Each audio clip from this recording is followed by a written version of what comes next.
Bakit nga ba Nissan Z ang Nissan Z?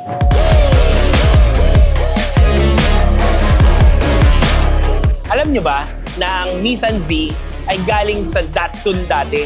At yung Fairlady na pangalan ay nanggaling sa isang popular na plane noon. At naging legendary na ang pangalan nito until now. Parang pwede mo nang gamitin pang araw-araw.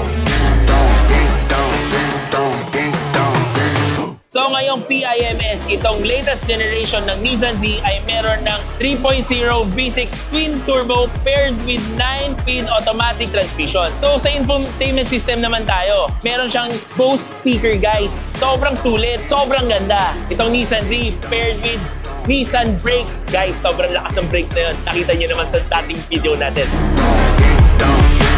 So guys, ito pa, medyo retro look ang exterior niya. Plus, modern look ng interior niya. Grabe guys, very daring. So guys, kung gusto nyo ma-experience ang Nissan Z, tara na dito sa Philippine International Motor Show at Nissan Booth. So tara, kita-kits dito. Let's go!